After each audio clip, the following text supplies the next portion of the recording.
saya nih dalam urusan nasab, yang rame-rame dibicarakan orang itu, saya mah ikuti ahli aja.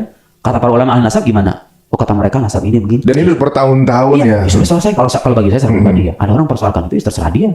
Tapi dengan mindset begini nih, mempercayai keahlian, itu kan bukan taklid buta sebetulnya. Kita itu mempercayakan kesimpulan pada pendapat para ahli karena kita yakin bahwa kalau ahli itu menyepakati satu persoalan, itu landasannya sudah pasti ilmu, bukan hawa nafsu. Bukan ngarang ya? Iya dong, bukan hayalan gitu kan. Kenapa sih? Itu kan Anda harus merecoki semua bidang itu. Kalau di sudut pandang itu gimana mengenai nasab ini kan gini, kemarin ada ya sepertinya memang ramai juga gitu ya pernasaban ini. Jujur ya, karena kita sebagai orang awam juga kita melihat bahwa ini udah sebenarnya kan udah bertahun-tahun udah kita paham mengenai nasab ini, udah paham segala macam dan juga udah disepakati banyak bahkan seluruh dunia kan seperti itu gitu. Terlepas dari tentunya banyak beberapa oknum yang keliru gitu, saya juga paham nggak cuma itu aja. Setiap orang dari mana aja, kelompok manapun pasti akan ada oknum yang keliru, itu udah hal yang biasa kan, hal biasa. Ketika kemudian fenomena ini viral gitu dan kemudian menjadi perbincangan, kemudian menjadi topik-topik yang kemudian meningkatkan AdSense lah ibaratnya gitu ya. Banyak yang udah mulai bicara tapi bukan porsinya menurut saya gitu ya. Kita nggak tertarik untuk ngangkat itu karena kita bukan di situ kapasitasnya. Dan ini berkaitan dengan Rasulullah juga jatuhnya. Takutnya kita dipihak yang keliru gitu. Gimana kalau beneran itu keturunan Nabi? Mau ngomong apa kita? Nanti ketemu Nabi mau apa kita gitu? Terus ulama-ulama yang sepanjang berabad-abad sudah mengakui keabsahannya, kita mau kemanain? Ya kan? Ya ini sih sebetulnya gini. Kalau ini sikap saya secara pribadi dan saya juga ya ini nasihat dari guru saya. Jadi begini, beragama yang baik itu kita kan namanya aliran ini Ahlus Sunnah wal Jamaah. Jamaah itu kan artinya jamaah bersama-sama. Iya, cari mayoritas dong. Ya kan? Kalau mayoritas ulama mengatakan begini, ikut aja lah. Kita sebagai orang awam nih, nggak usah pusing-pusing gitu. Kalau banyak ulama berpendapat begitu. Kenapa? Karena ada hadis mas, jaminan dari Nabi. La tajtami ummati alal khata' awlad dolala. Jadi umat Nabi Muhammad itu gak akan bersepakat tentang kesesatan, tentang sebuah kesesatan. Jadi kalau mayoritas ulama mengatakan A, ijma namanya ya, dalam ilmu Islam itu namanya ijma, kesepakatan ulama. Itu tidak ada garansi dari Nabi. Mereka itu gak akan bersepakat tentang kesesatan gitu loh. Kalau sudah ijma itu. Kita percaya aja gitu loh. Dan sekali lagi, kepercayaan ini bukan landasannya bukan kepercayaan buta. Tapi karena kita yakin bahwa kalau ulama menyepakati, landasannya pasti ilmu. Itu loh, ini kearifan ini yang kita perlukan. Tanpa harus berkomentar, ya silahkan. Kalau yang punya keahlian, ya. Tapi saya secara pribadi, dinasihati sama guru saya, iya min mukhalafatil ijma. Jangan sekali-kali kamu melanggar ijma ulama. Ulama itu pewaris para nabi loh. Warasatul anbiya. Kita ini kalau pengen beragama seperti yang diinginkan sama Nabi, ya ikuti ulama aja. Ulama-ulama beneran ahli loh ya. Bukan ulama istilahnya yang diulamakan. Ulama yang keilmuannya sudah teruji. Ulama-ulama kita itu yang mau besar, orang kita bukan jilid itu. Ya, kita percaya sama mereka. Dan kepercayaan kita itu gini, kalau sekarang saya percaya Mas Ari andai kan dokter. Saya percaya dengan penjelasan Mas Ari karena Mas Ari punya kepakaran dalam kedokteran. Salah nggak?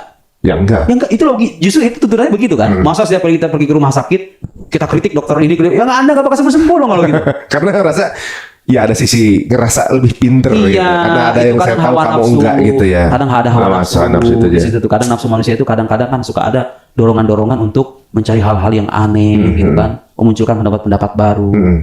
Tapi kemarin ketika polemik itu muncul, saya juga memang ya dalam satu keputusan misalnya, contoh misalnya di politik ya, untuk saya mana yang saya memilih di mana ulama berada kan gitu. Lebih mudahnya itu kan. Bagi orang awam sebetulnya itu cocok.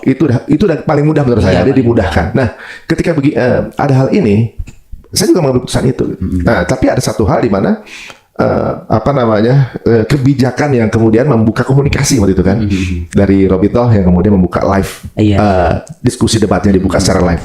Ini menarik untuk anak sekarang karena walaupun kita kayaknya ya tadi keberpihakan itu ada keberpihakan ke satu sisi, tapi juga emang pengen dengar sih apa sih landasan ilmiahnya. Seharusnya sih itu debat itu harusnya berlangsung antara yang betul-betul mempromosikan penolakan dengan yang mempertahankan. Benar. Itu seru itu kalau terjadi. Makanya kemudian ketika live itu ada, jujur saya juga termasuk yang menunggu pengen tahu dasarnya apa. Termasuk saya. Antum juga gitu ya. Pengen tahu. Kemudian kata ini sudah kedua kalinya kalau nggak salah, nggak hadir.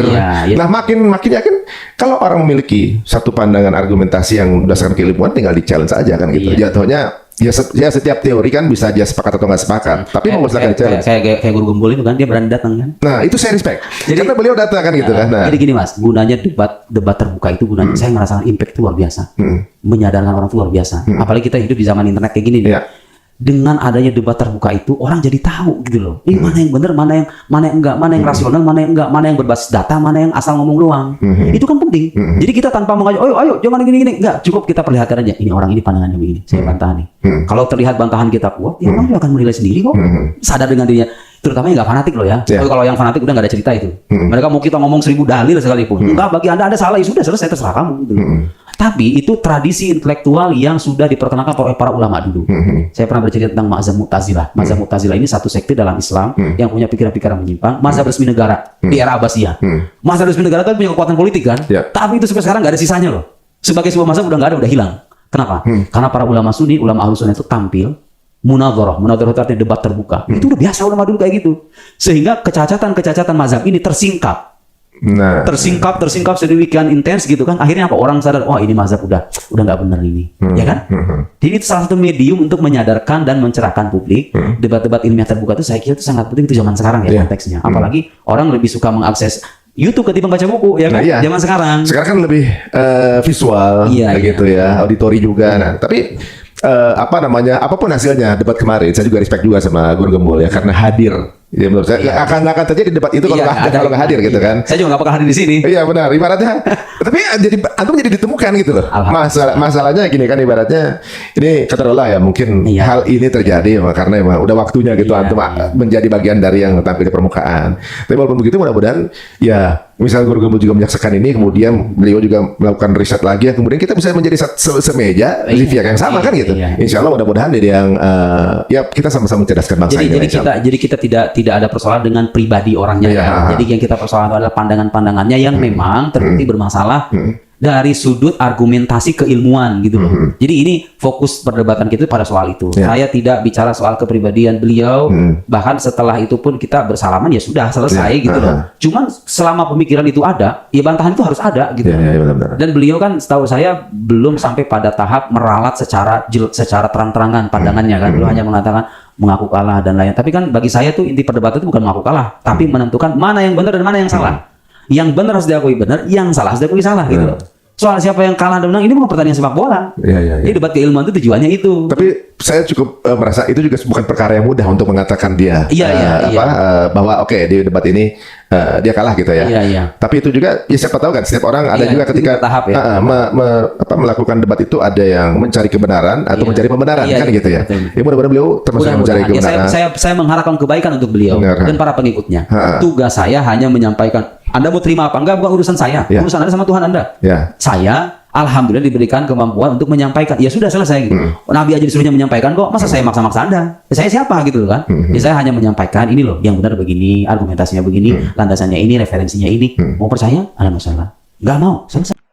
Alhamdulillahirrabbilalamin. Akhirnya kita sudah bersama-sama menyaksikan, menyimak dan juga mendengarkan sebuah diskusi atau podcast yang tamunya adalah Ustadz Nuruddin, yang mana setelah Ustadz Nuruddin berdiskusi langsung dengan Guru Gembul, beliau sering diundang beberapa podcast, sering muncul di YouTube dan sebagainya. Dan pada pernyataan tersebut atau pada podcast tersebut, Ustadz Nuruddin mengomentari terhadap polemik yang sampai saat ini belum terselesaikan juga, yaitu mengenai polemik nasab Ba'alawi, dan mengatakan bahwasanya atau memberikan nasihat atau beliau mempunyai pandangan bahwasanya beliau mengikuti ijma' ulama yang sudah disepakati.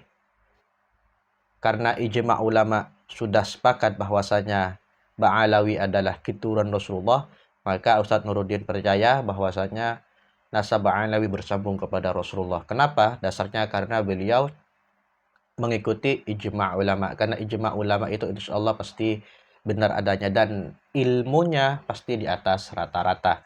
Jadi bagaimana tanggapan para netizen terhadap pernyataan dari Ustadz Nuruddin, dan juga bagaimana tanggapan para netizen terhadap podcast yang sudah saya tampilkan di video dari awal?